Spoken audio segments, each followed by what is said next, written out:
Mr. Jenkins checked his pocket watch every day at 3:45. He'd close the ledger, lock the door of Wilson's General Store. The silver case was scratched and worn, its chain had lost its shine. He'd smile and say, she's slow sometimes, but she's never failed my time. Mr. Jenkins' pocket watch ticked through every year, keeping more than passing time. It kept good folks near. Mr. Jenkins' pocket watch still echoes in my mind. Some things measure life better than the hands of time.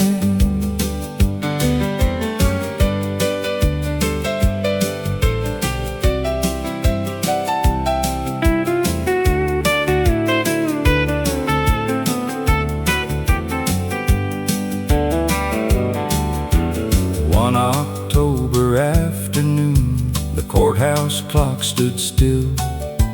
Children laughed and pointed up from halfway down the hill.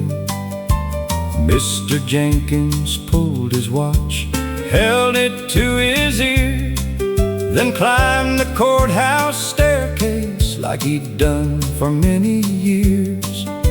The old clock chimed once again, right there over town. Folks below all tipped their hats as the bells rang out loud. Mr. Jenkins' pocket watch never asked for praise. Quiet hands and steady hearts can guide our busy days. Mr. Jenkins' pocket watch ticked both night and noon, helping keep a little town in its familiar tune.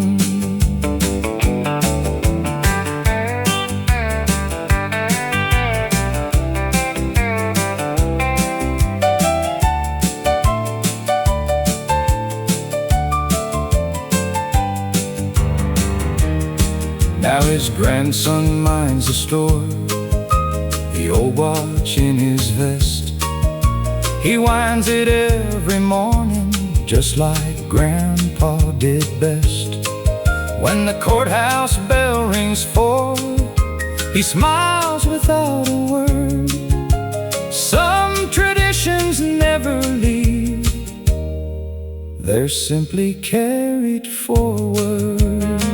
Mr. Jenkins' pocket watch still keeps faithful time, passed from one good hand to another like an old familiar rhyme. Mr. Jenkins' pocket watch, quiet as can be. A lifetime isn't counted by the years, but loyalty.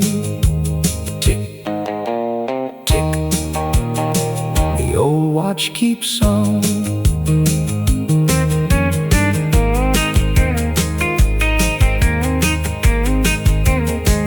Tick.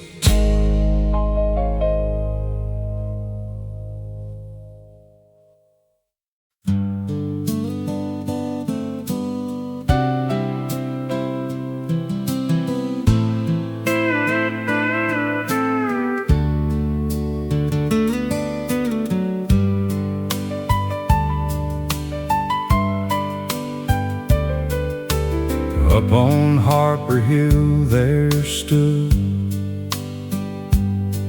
an old windmill made of steel, turning slow above the pasture, watching over every field. Old Sam Harper climbed that tower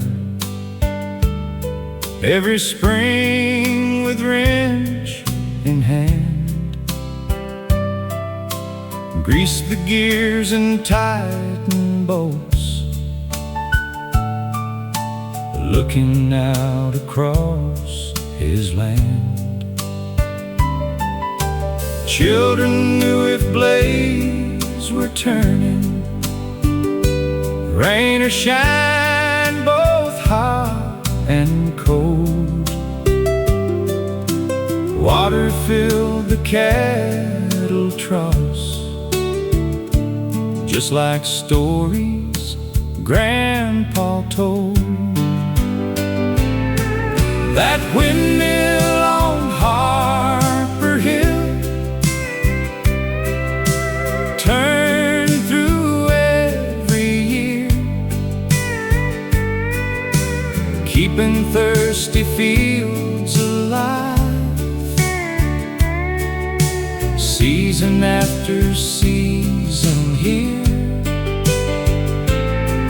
That windmill on Harper Hill sang with every breeze. Some faithful things keep working without asking to be seen.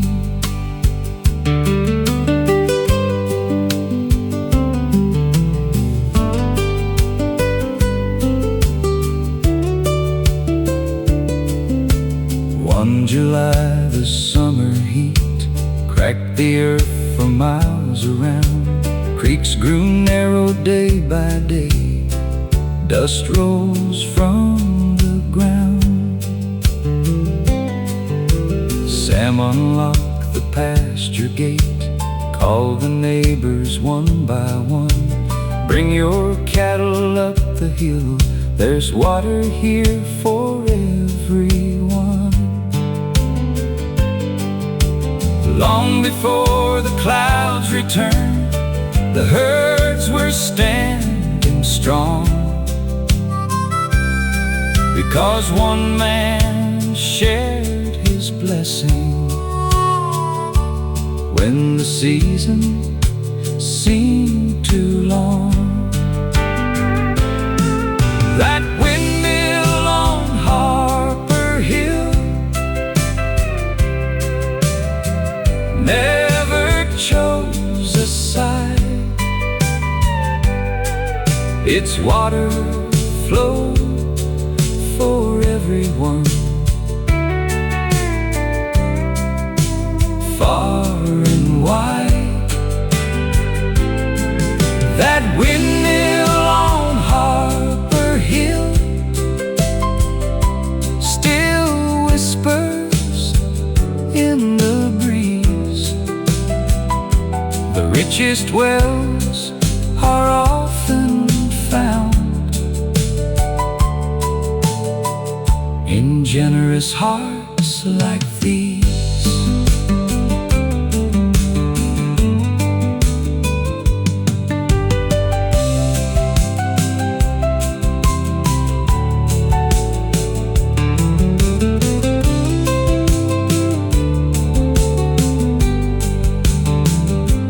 Now my grandson climbs the ladder with Grandpa's weathered wrench, greasing every turning wheel, standing where he once had been.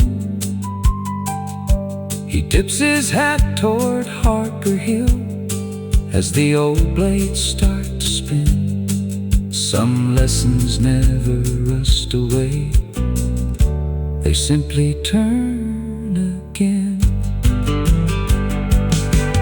That windmill on Harper Hill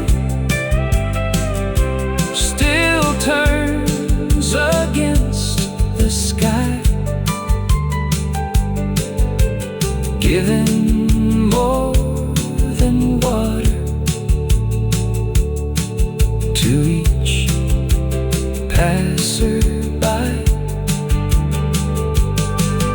That windmill on Harper Hill, strong, steady, old and true. A good man's name keeps turning in the things he used to do.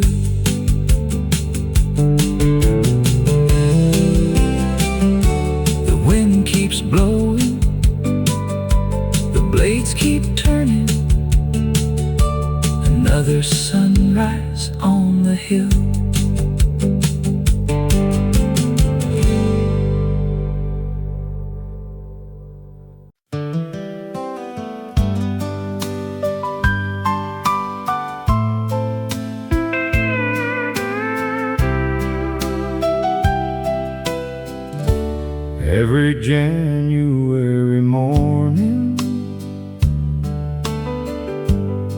when the fields lay cold and bare, Mr. Dawson found one envelope waiting in the rocking chair. A seed catalog arrived with its corners bent and worn.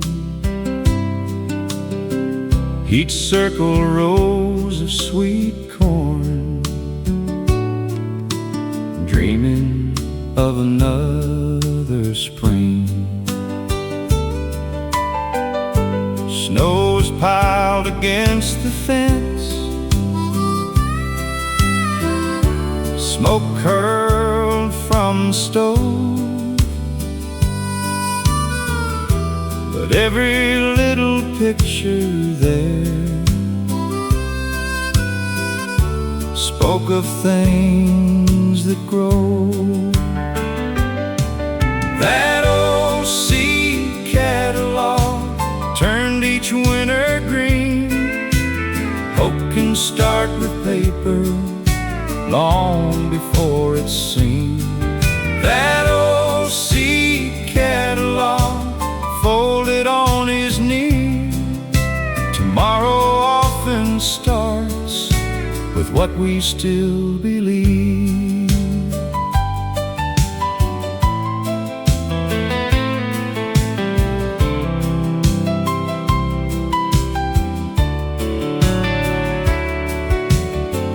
One spring the rains kept falling, the river claimed the land. Neighbors feared the planting would never go as planned. Mr. Dawson opened up the barn, pulled dusty seed sacks down. He shared them with every farmer all around the town. He said a crop grows stronger when everybody plants. That old seed catalog never promised gold, only honest harvests for willing hearts to hold. That old seed catalog passed from hand to hand, helping one more season bless another family land.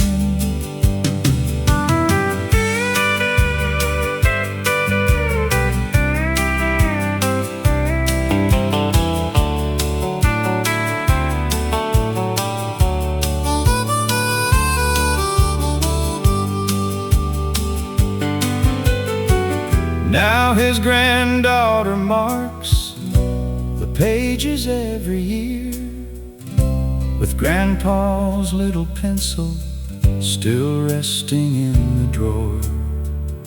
She circles beans and pumpkins the way he used to do, then smiles toward the farmhouse under skies so blue.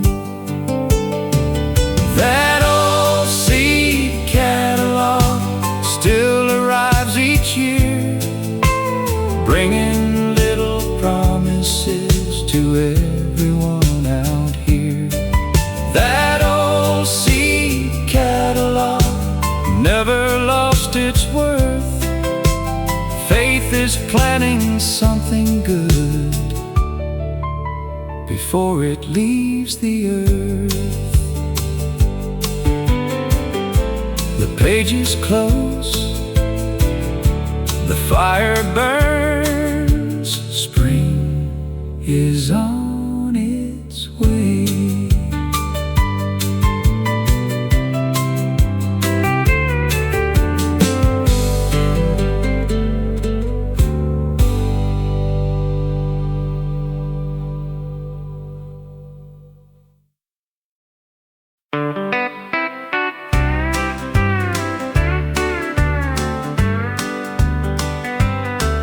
The little white feed store opened every day at dawn. Mr. Harper swept the porch before the sun came on. Nails and wooden barrels, seed corn stacked out back. Farmers gathered by the stove, trading stories and a laugh. That little white feed store stood beside the square. If you needed help or hope, you'd always find it there. That little white feed store, more than wood and paint. Neighbors walked in one by one and never left as strangers.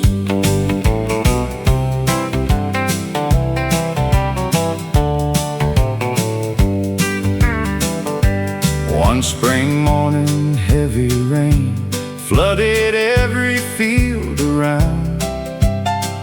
Fence posts floated down the creek, mud covered half the town. Mr. Harper opened wide, though the shelves were running low. Take what your animals need, he said, we'll settle when crops grow. That little white feed store never locked its doors. Neighbors paid with honest hands, nothing mattered more. That little white feed store weathered every year, built on simple promises, folks still hold dear.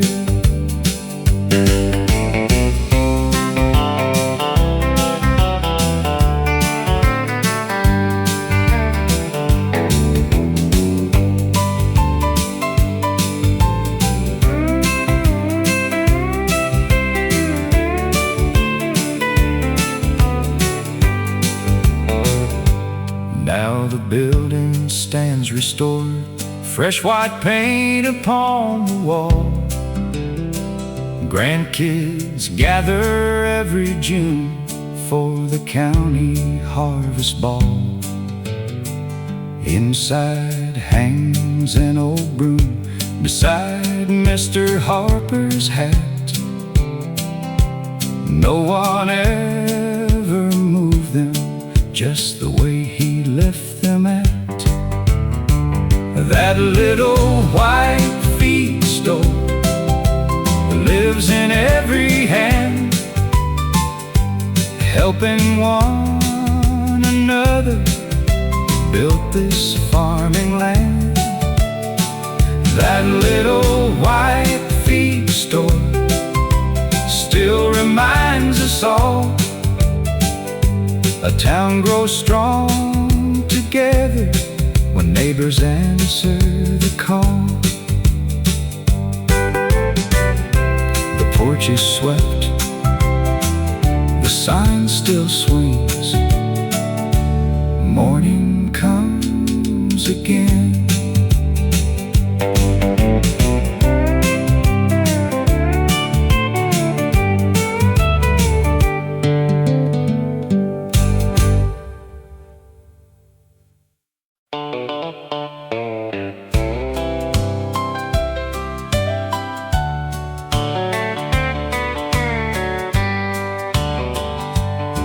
Every weekday before sunrise, Joe walked down the gravel lane with a dented tin lunch pail swinging by a leather strap.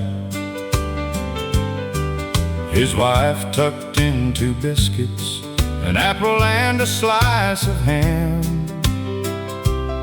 Sometimes she'd slip a handwritten note folded small beneath the jam.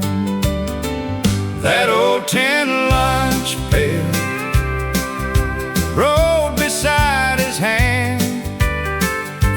simple blessings for a hard-working man. That old tin lunch pail, worn and scratched with pride, it carried more than supper, it carried love inside.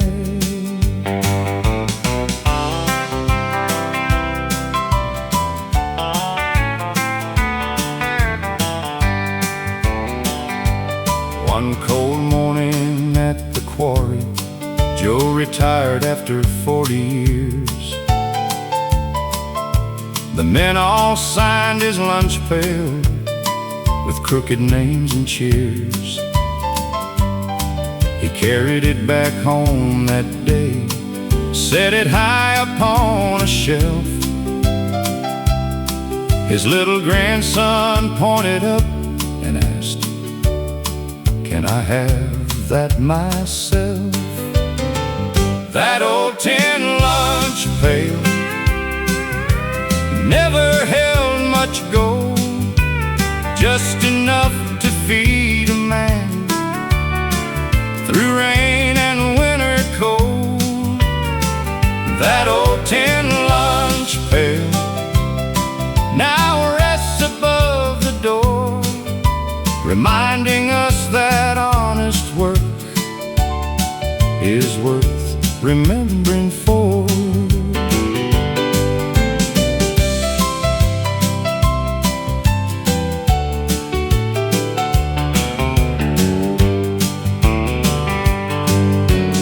Years from now, that little boy will head out before dawn, carrying his grandpa's pail, though grandpa's long since gone. He'll find one folded note inside, written in his grandma's hand: "Work hard, come home hungry, we'll always understand." That old tin lunch pail still tells its quiet tale, not through words or riches, but through a worn-out handle. That old tin lunch pail, passed from hand to hand, sometimes the finest inheritance is the life of a faithful man.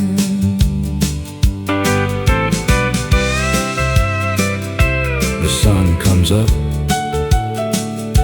the road goes on, the lunch pail swings.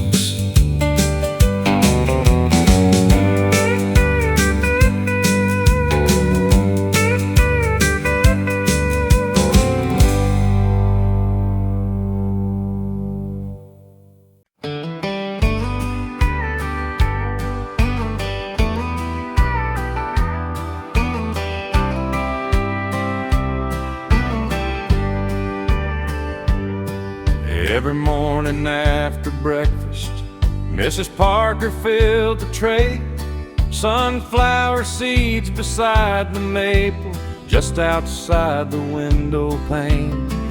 Then a little red cardinal landed on the cedar rail. He'd tip his head and softly sing like clockwork without fail. She'd smile above her coffee cup and whisper with delight, "Looks like somebody beat the sunrise one more time." That little red cardinal came with every dawn, turning quiet mornings into hopeful songs. That little red cardinal, right against the sky, sometimes the smallest visitor can lift a weary mind.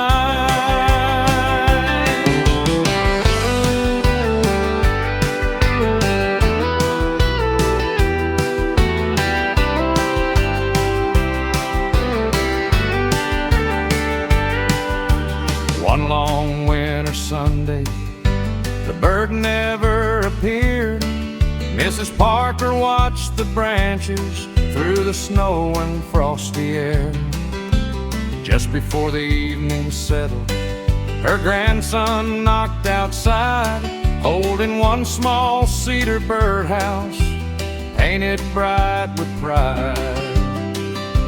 He said maybe he'll come back if we give him one more place.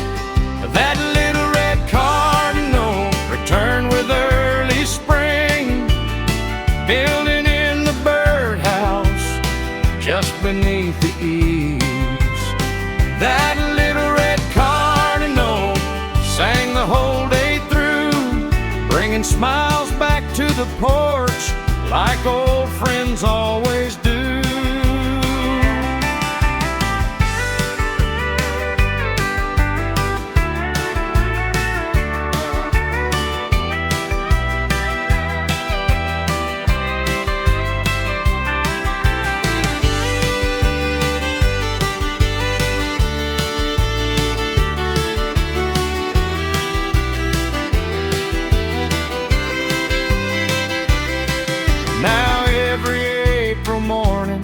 Children stopped along the lane, counting little feathered wings before they board the train.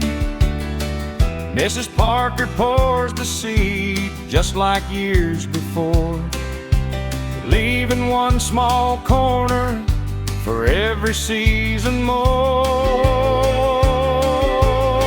That little red cardinal still greets the morning light, teaching hearts that hope returns after every night. That little red cardinal never asked for praise, just one faithful song to gently start the day. The bird takes flight, the coffee's warm, morning begins again.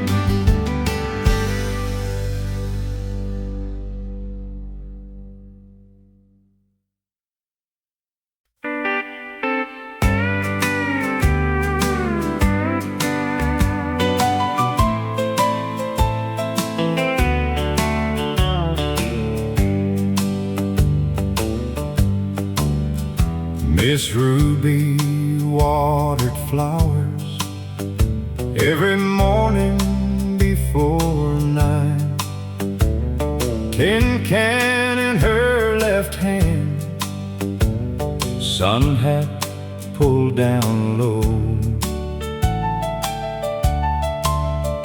Red geraniums by the window, white daisies in a row.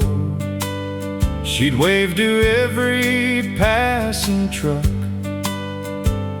before they'd even slow. Ruby's window flowers bloom through every year. Folks could find her little house long before they got near. Ruby's window flowers, bright beside the lane. Some hearts welcome everyone without a single name.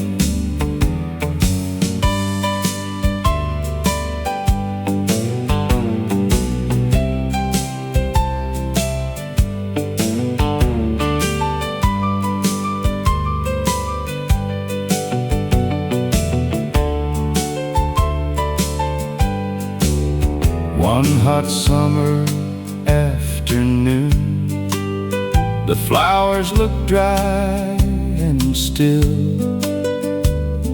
Neighbors wondered why her watering can sat still. Little Annie crossed the road, carrying a bucket blue. She watered every flower just like Ruby used to do. Ruby's window flowers bloom beside the door. Children learned what kindness meant without a single word. Ruby's window flowers never asked for praise. They simply made the whole street smile day after day.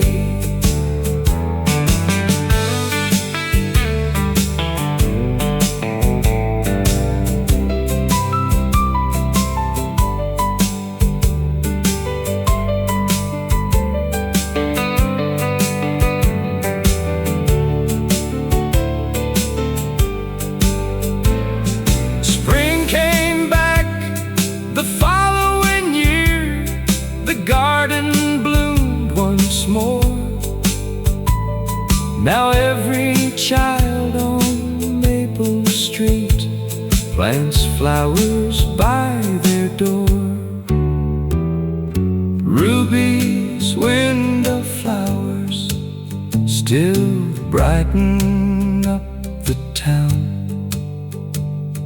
A little love keeps growing even when we're gone.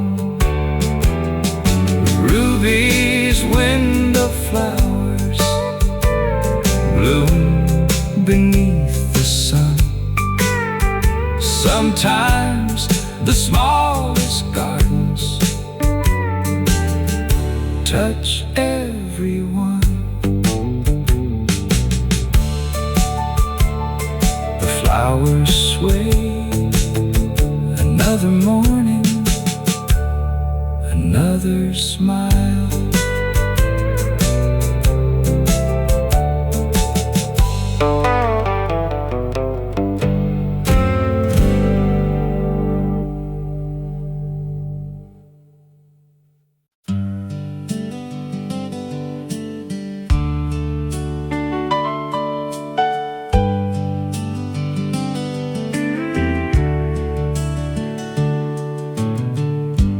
Every first Saturday evening, when the shadows stretched out long,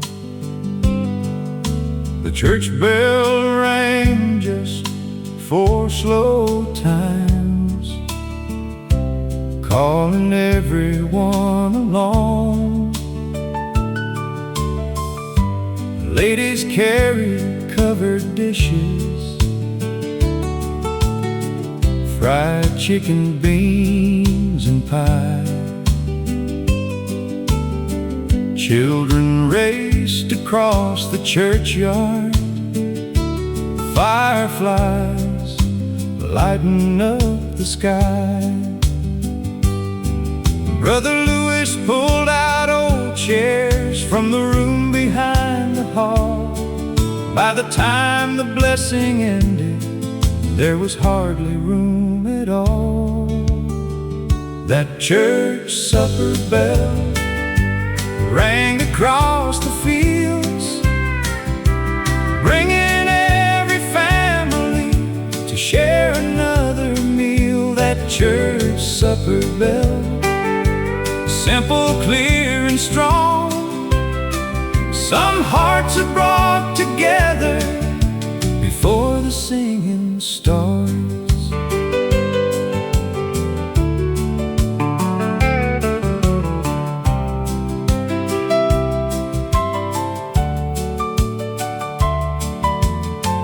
One November after harvest, the Wilson barn caught fire.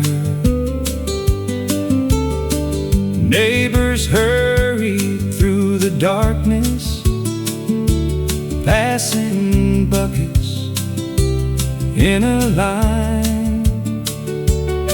By the weekend, little remained but ashes and black ground. When the supper bell was ringing, every farmer gathered round. One brought lumber from his sawmill, one unloaded nails and beams. Before the pies were sliced that night, they rebuilt another dream. That church supper bell rang with hopeful sound, helping lift a neighbor up when trouble came around. That church supper bell still echoes every year. The strongest hands are often found when good friends gather near.